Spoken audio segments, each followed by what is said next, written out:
सुंदर कार्यक्रम हुआ था। 6 महीने लगे, पर इस पूरे समय में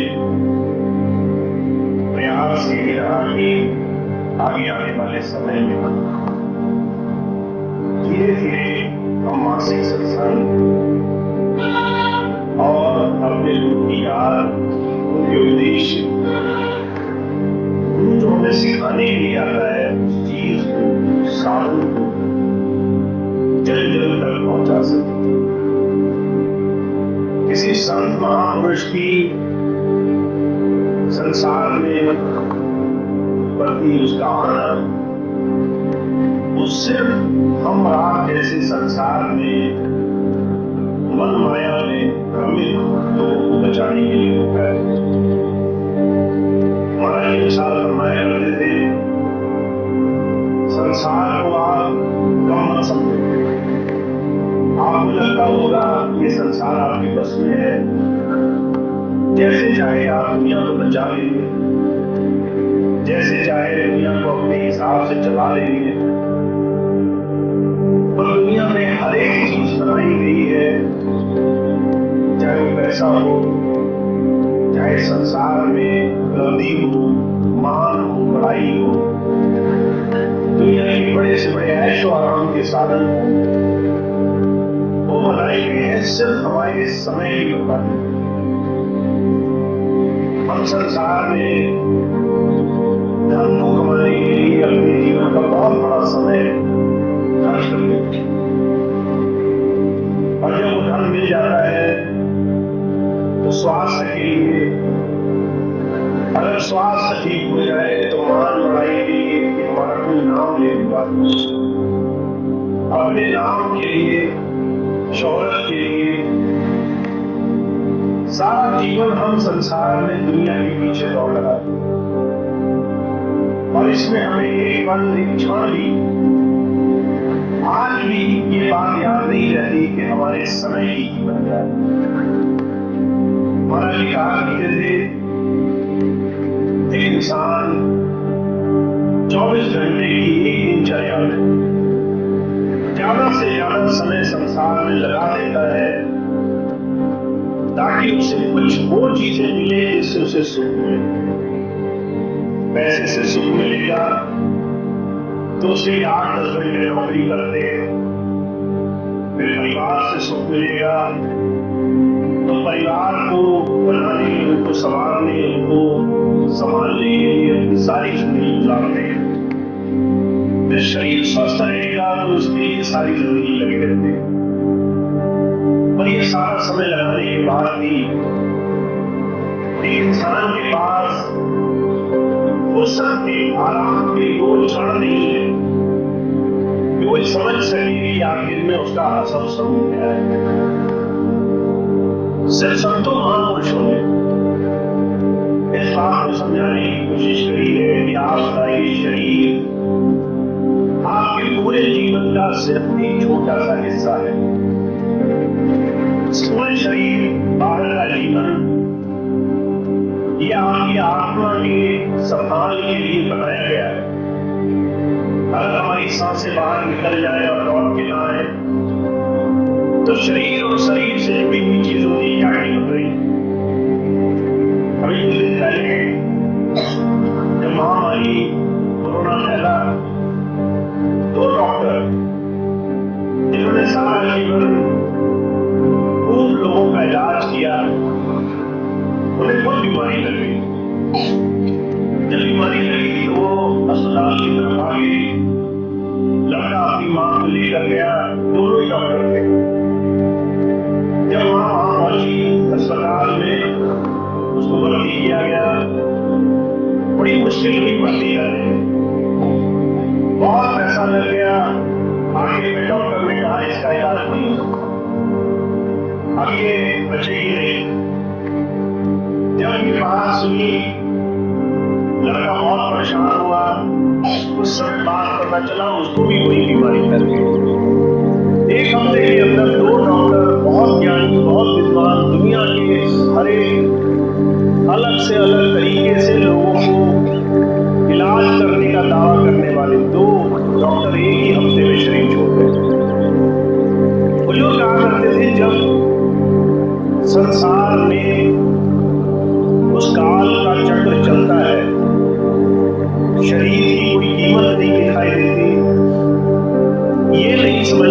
कि अगली सांस आएगी नहीं आएगी, तब हम अपने दूसरे जीवन के बारे में सोचते हैं।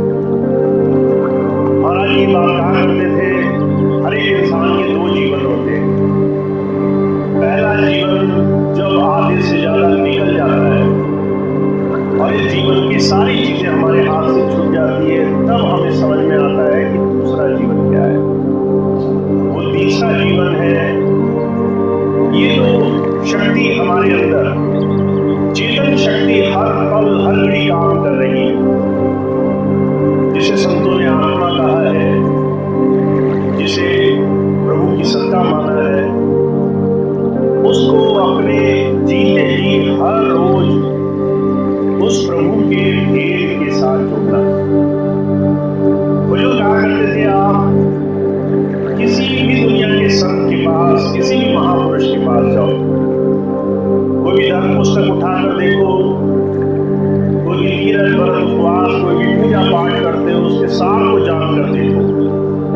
किसी भी धर्म ग्रंथ की, चाहे वो कोई चालीसा हो, चाहे कोई भागवत हो, चाहे कोई पुराण हो, उसके सार को समझने की कोशिश करो।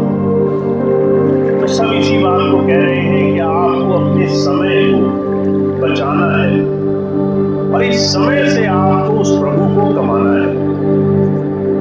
जब तक आप अपने समय रहते उस प्रभु की साधना के रास्ते पर नहीं लगेंगे, तब तक आपके जीवन में कमाई हुई सारी चीजों की कीमत कुछ नहीं। दुनिया के बड़े से बड़े धन दौलत, बड़े से बड़े साधन की कीमत उस वक्त हमारे लिए बेकार हो जाती है जिस दिन हम अपने आप अपने जीवन में स्वयं आज अपने जीवन को उस प्रभु से जोड़ने के लिए काम नहीं करते। अगर आप इसे थोड़ा व्यवहारिक रूप में देखें, हमारा और आपका जीवन हर रोज गुजर रहा है। आज सुबह आप उठे होंगे, उठ करके आपने अपने दैनिक नीति नियम करे, फिर आपने नियम बनाया आज सत्संग में जाना है, आप सत्संग में आए, सत्संग के बाद जाकर के आप फिर से संसार में अपने घर गृहस्थी के काम देखेंगे। और हर रोज हमारा ऐसा नहीं गुजरता, हमारा हर रोज संसार के काम काज, दुनिया के बहुत सारे कामों में ऐसे ही निकल जाता है। बहुत से लोग ऐसे होते हैं जो अपने जीवन में अपनी सारी उम्र गुजरने के बाद मन में द्वेष, ये कलेश, ये मन में हीन भावना लेकर रह जाते हैं कि हमने सच्चा जीवन तो जिया ही नहीं, हमारा जीवन तो ऐसे ही गुजर गया। तो जब संत महापुरुषों के वचनों पर आप ध्यान दें, तो वो आपको ये बात समझाना चाहते हैं कि आपका हर रोज, हर दिन, हर क्षण कीमती है। उस क्षण में अगर आपने उस प्रभु का, उस मालिक का इस जीवन से धन्यवाद नहीं किया है, उसकी दया मेहर के लिए उसको शुक्राना नहीं किया है और उसके दिए हुए रास्ते को जीवन में पाने का प्रयास नहीं किया है, तो काम अधूरा रहेगा।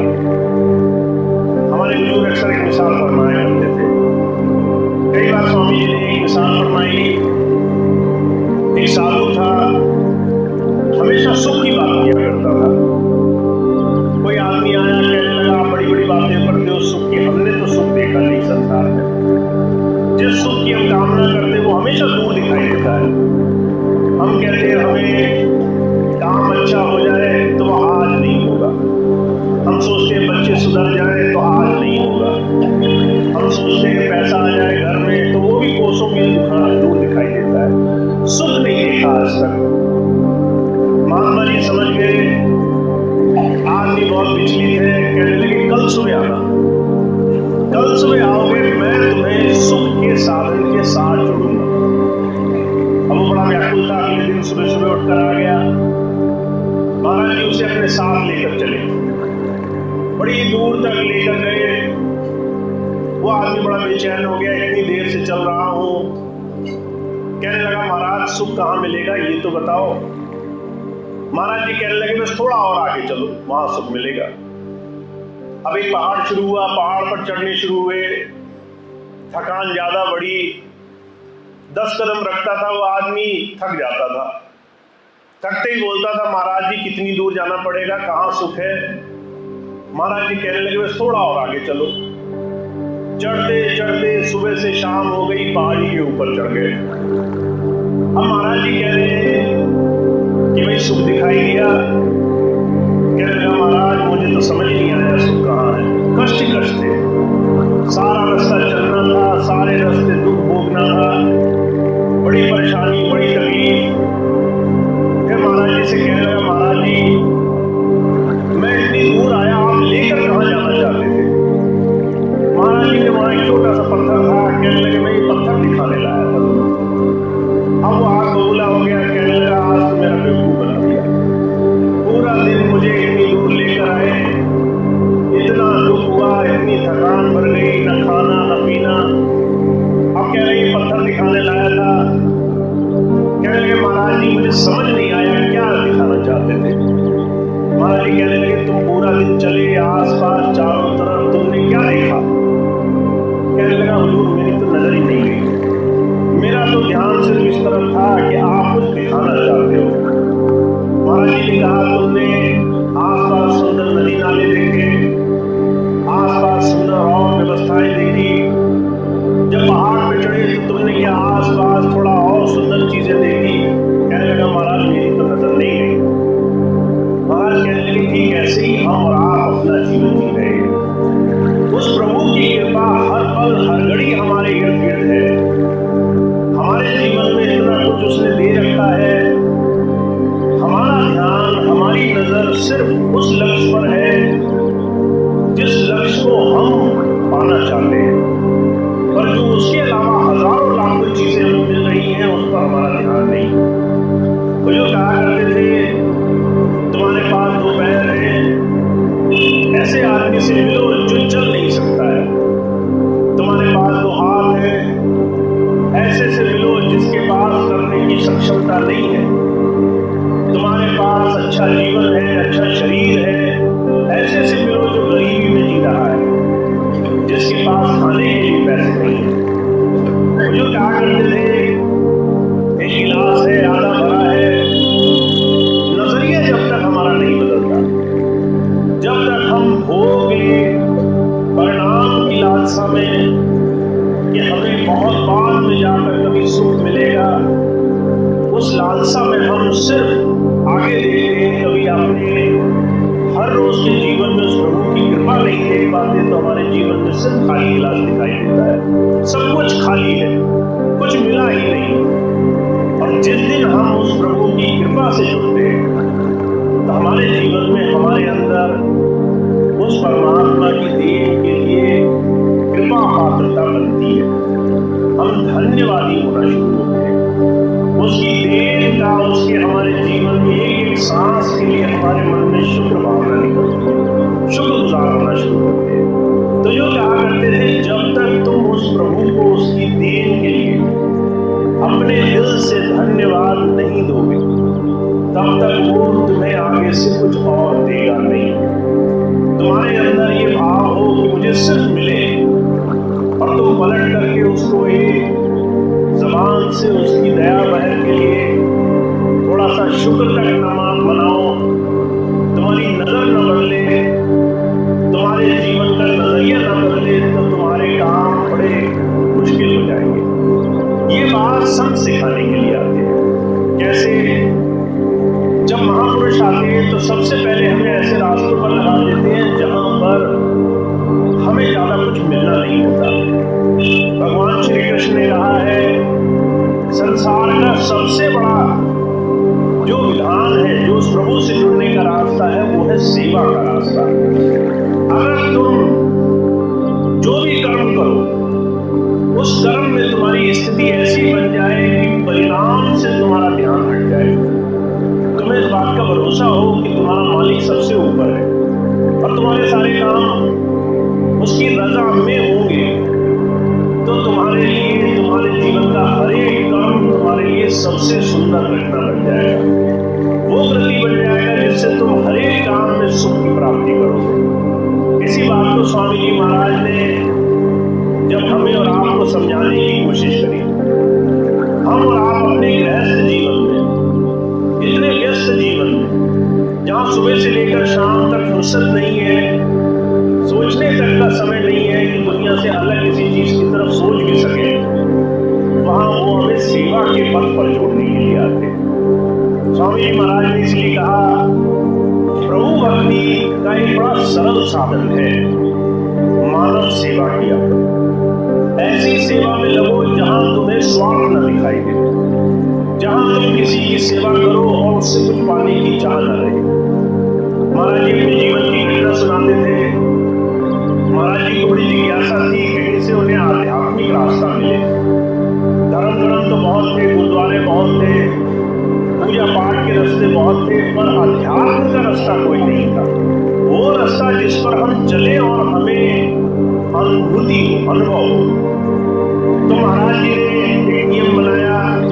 उनका एक भाई था कि जो भी महापुरुष मिलेगा उस महापुरुष से हम ज्ञान मांगेंगे। अगर उसके पास कुछ होगा तो देगा, नहीं होगा तो मना करेगा, साथ में सेवा करेंगे। तो महाराज जी ने एक पक्का नियम बनाया। नौकरी पे जाया करते थे, नौकरी से आते वक्त एक अस्पताल में चले जाया करते थे। जहाँ सरकारी अस्पताल होता है वहां पे देखा होगा बहुत बुरी स्थिति होती है, कोई देखभाल करने वाला नहीं, किसी के पास सक्षमता नहीं। तो महाराज जी हमेशा कुछ न कुछ लेके जाए, कभी कुछ फल ले गए, कभी कुछ और खाने की चीज ले गए, कभी कुछ और चीज ले गए। और जो लोग वृद्ध, असहाय, जरूरतमंद हुआ करते थे, उनके पास बैठते थे, उनको थोड़ा सा फल देते, उनसे बात करते, उनसे हाल चाल पूछते। हर रोज का ये नियम बनाया उन्होंने ताकि एक अनजान व्यक्ति की अगर हम सहायता करें तो हमारे मन में क्या परिवर्तन आएगा। और उसका नतीजा ये निकला, उनके शुभ कर्मों का प्रताप ये निकला कि उन्हें संतों के दर्शन हुए, बाबा सावन सिंह जी महाराज के दर्शन हुए। तो जो क्या करते थे, सेवा कभी अधूरी नहीं जाती, सेवा कभी खाली नहीं जाती अगर सच्चे मन से की जाए तो, अगर निस्वार्थ भावना से की जाए तो, अगर सब में प्रेम भावना से, सबको आगे बढ़ाने की भावना से की जाए। मैंने कई बार ऐसे लोगों को देखा है जो जब सेवा करने के लिए अपने जीवन में से समय निकालते हैं तो सब कुछ भूल करके, सब कुछ त्याग करके सेवा करते हैं। इतने प्रेम भाव से सेवा करते हैं कि कोई उनको अपनी सुध अपना जरा सा भी ख्याल नहीं रहता। एक सत्संगी भाई स्वामी जी की उनकी छोटी सी घटना सुनाता हूँ। बरेली के पास एक जगह है, एक भाई वहां पर सत्संगी इंचार्ज बन गए। उनका शुरू से नियम ये था कि जब स्वामी जी बरेली में हुआ करते थे तो वो रोज सुबह शाम आया करते थे स्वामी जी के दर्शन करने। और दर्शन करने कभी खाली आप नहीं आते थे, रोज सुबह दूध निकाल कर लाना, ला करके स्वामी जी की सेवा में देना। स्वामी जी चाहे ले ना ले, चाहे किसी को भी बांट दे, कोई मतलब नहीं, परिणाम की कोई चिंता नहीं। दूध चाहे किसी में बढ़ जाए उनको कोई चिंता नहीं, बस स्वामी जी ने ले लिया, इतना काफी है। धीरे धीरे उनको सत्संग का इंचार्ज बना दिया गया कि भाई जो सत्संग हुआ करे वो आप देखा करो। एक दिन पिछले दिन मैं वहां गया तो उनके प्रेम भाव को, उनकी सेवा भावना को मैंने देखा। जब मैं वहां गया गांव में तो उस व्यक्ति के पास पैर में चप्पल नहीं थी, उसके पास इतनी स्थिति नहीं थी कि वो शांति से बैठ करके या फिर ये सोच करके कि हमारे नजदीक बैठ करके वो बड़ी बड़ी बातें करेगा। सिर्फ ये भावना थी कैसे मैं ज्यादा से ज्यादा लोगों को भैया जी से मिला सकूं। अब वो बार बार यही विनती करता रहा कि इस गांव में ये भी घर अच्छा है, ये भी घर अच्छा है, इसके यहाँ चलो, उसके यहाँ चलो। पूरा समय उसने इसी समय में लगाया। कभी उसके मन में इस बात का क्रोध नहीं कि मेरी बात मानी गई नहीं मानी गई। एक बार हमने उसे भी बोल दिया, भाई समय नहीं है, तुमने जो सत्संग के लिए जबान दे रखी है, जो नाम घर जाने वालों के लिए दे रखे हैं, वो नहीं हो पाएंगे। उसने पलट करके एक बार ये नहीं बोला कि इसमें तो बड़ी बदनामी हो जाएगी।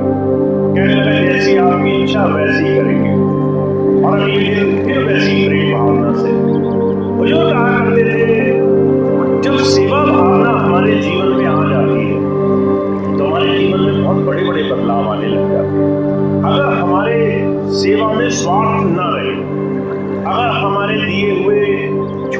वास्तविक प्रयास में किसी तरह की भौतिक भावना ना रहे तो वो छोटी सी भी सेवा चमत्कार करती है हमारे जीवन में। तो संत आते हैं, वो हमें उस प्रभु धारा से जोड़ने के लिए हमारे इस जीवन में, हमारे व्यस्त जीवन में हमें ऐसा रास्ता दिखाने के लिए आते हैं जिससे हमारा मन उस प्रभु धारा से जुड़े और हमारे मन की गति शांत हो जाए।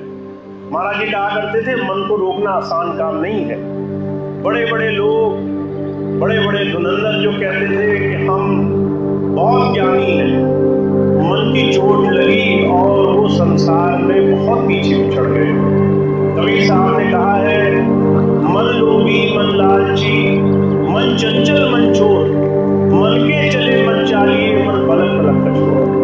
मन बहुत चतुर है, बहुत शैतान है, और सबसे बड़े दुख की बात है कि हमारे ही हृदय के अंदर बैठा हुआ है, हमारे ही अंदर बसा हुआ है।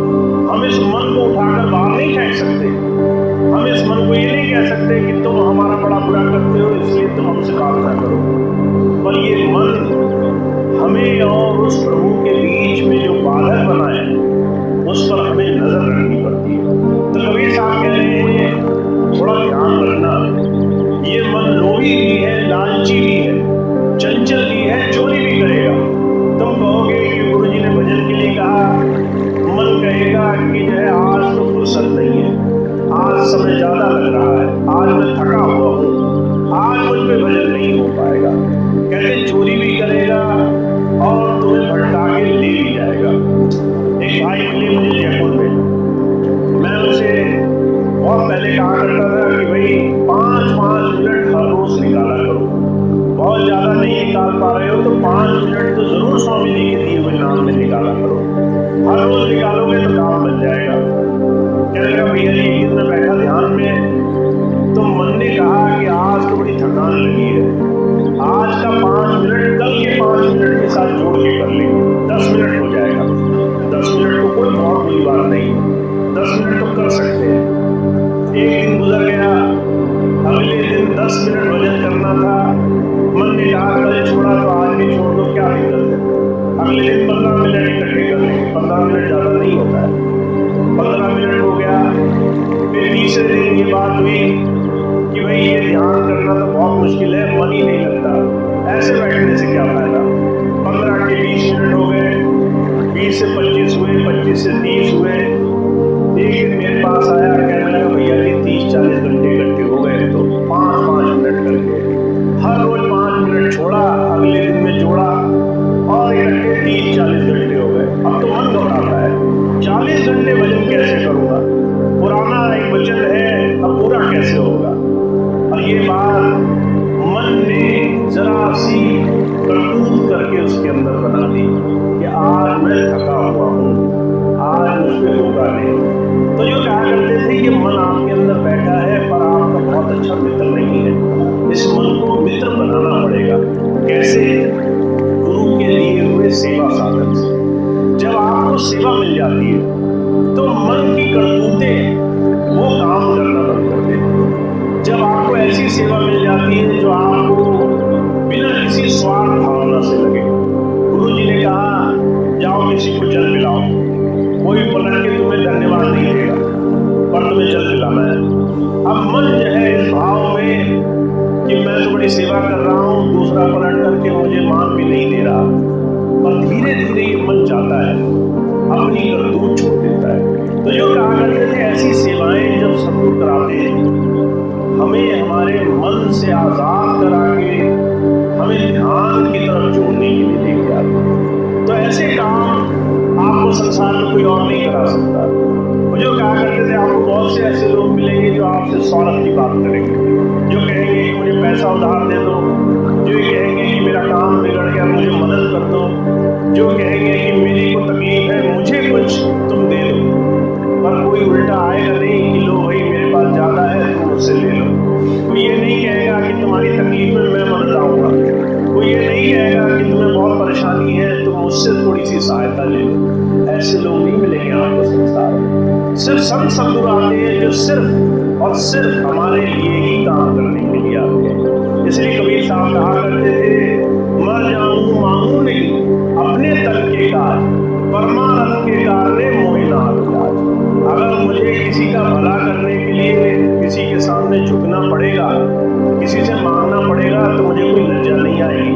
और कहा कि अपने लिए मांगना पड़ेगा तो जो है मुझे जो है शरीर काट कर देना पड़े तो भी मुझे गवारा नहीं। तो जब संत आते हैं वो दूसरों के लिए मन बुद्धि से हमारे जीवन में संसार के काम के साथ साथ हमारे अंतःकरण में, हमारे मन में, हमारी आत्मा में कैसे शांति आएगी, ये बात वही कराने के लिए आते हैं। वो जो कहा करते थे इस साधन को साधना कहा जाता है।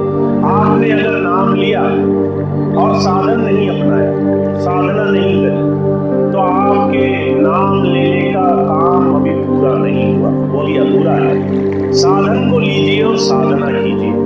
गुरु जो बता रहा है उसको रोज मन में धारण करिए। और महाराज जी तो एक बात और कहा करते थे, अगर एक बार आपने संकल्प ले लिया, व्रत ले लिया कि आप वही काम करेंगे जो आपने मन में वचन धारण किया है। अगर आप गुरु जी को वचन दिया है कि हमने नाम ले लिया, अब हम रोज ध्यान पर बैठेंगे, तो महाराज जी कहा करते थे चाहे कुछ भी हो जाए, एक दिन भी हाथ से जाने ना, एक दिन भी अपने नियम से हटने ना दो। क्योंकि अगर आप 1000 काम करोगे वो सारे हो जाएंगे, पर एक दिन अगर आपने व्रत तोड़ दिया तो दोबारा व्रत कमाना बड़ा मुश्किल हो जाएगा। तो महाराज जी कहा करते थे संकल्प और व्रत शक्ति से आप अपने जीवन में वो कर सकते हो जो संसार में आपको बहुत दुर्लभ है, बहुत मुश्किल से प्राप्त होगा, और वो है साधना करना, अपने उस प्रभु प्रीतम में जुड़ जाना, अपने उस मालिक में जुड़ जाना। और एक भाई आए, मैं उनकी बात बताता हूँ। वो स्वामी जी के पास आए, कहने लगे स्वामी जी मैंने नाम आपसे ले लिया पर मैं हनुमान जी की भी भक्ति करता हूँ। स्वामी जी ने पूछा ऐसा क्यों?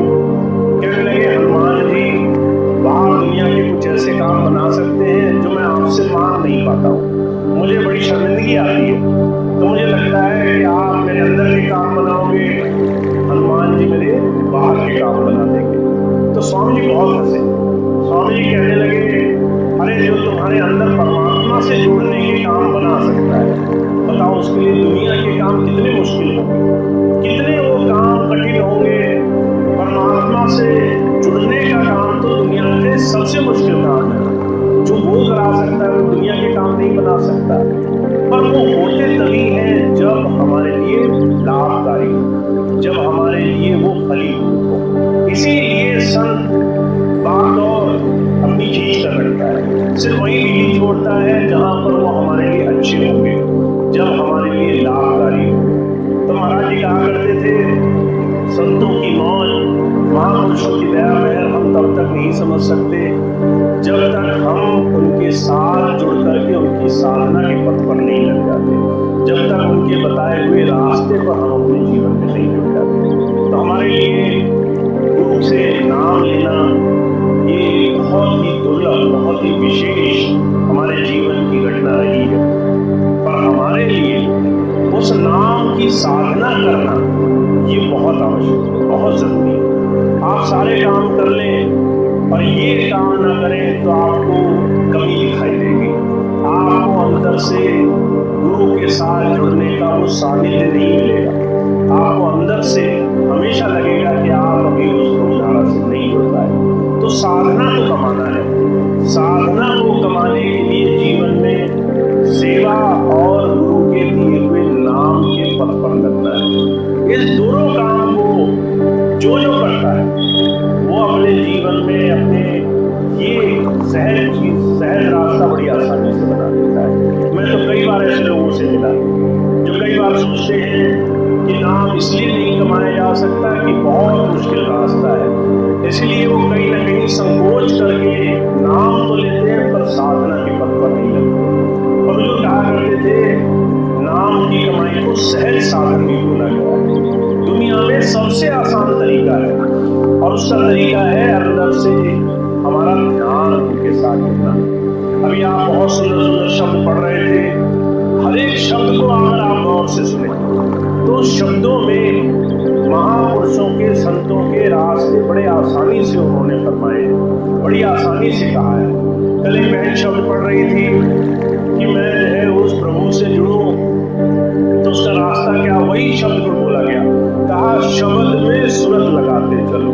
अगर जो है प्रभु से जुड़ना है तो हमारा ध्यान गुरु के दिए हुए नाम में लगा रहना चाहिए, बस इतनी सी बात। तो जो कहा करते थे रास्ता बहुत आसान है, इसके लिए आपको जब तक संयम, व्रत, उपवास, भूख प्यास ऐसी हजारों चीजें नहीं करनी, बस आपको अपना ध्यान उधर जोड़ने का साधन बनाना है। तो जब जब आपको किसी महापुरुष से नाम मिल जाए तो आपको उस साधन को भी कमाना अपने जीवन का एक नियम, अपना एक व्रत बनाना चाहिए।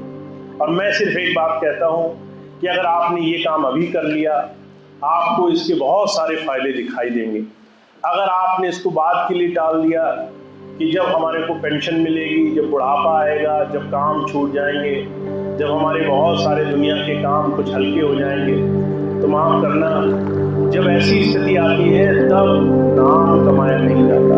तब जिन चीजों के आपने सिमरण किए वही ध्यान रहते हैं। अगर चिंताओं बच्चों की रही तो बच्चे आपके मन में बसे रहेंगे, अगर कारोबार की रही तो कारोबार, अगर स्वास्थ्य की रही तो शरीर, अगर दुनिया की भौतिक चीजें दिमाग में सारा समय रही तो वो दिमाग में। तो जो कहा करते थे ये बिल्कुल देखे हुए महापुरुषों के रास्ते हैं, जिन चीजों का आपने जीवन भर चिंतन किया है वही आपके साथ करेगा। तो वो बहुत भाग्यशाली है जिन्हें नाम मिला है, वो उससे ज्यादा भाग्यशाली है जो इसको साधना में लगा, जो इसको हर रोज अपने जीवन का नियम बना। तो आप हमें सिर्फ एक काम करना है, एक व्रत लेना है, एक अपने जीवन में संकल्प लेना है। जैसे आप दुनियावी व्रत रखते हैं, सोमवार का व्रत, मंगलवार, बुधवार का व्रत, जब व्रत रखते हैं तो अलग अलग अनुष्ठान मन में बनाते हैं। फल नहीं खाएंगे, जल नहीं पिएंगे, फल नहीं खाएंगे, अलग अलग तरह की चीजें धारण करते हैं। ऐसे ही आप अपने मन में गुरु नाम के लिए एक व्रत धारण करें कि हर रोज नाम के लिए बैठना है, चाहे कितनी ही देर संभव हो। 5 मिनट बैठिए ठीक है, 10-15 मिनट बैठिए और अच्छा है, आधा घंटा बैठ गए तो बहुत अच्छा है, अगर उससे भी ज्यादा बैठ गए तो और अच्छा है। पर आप शुरुआत जरूर करिए, इसलिए 1 घंटा बैठा नहीं जाता, इसलिए 5 मिनट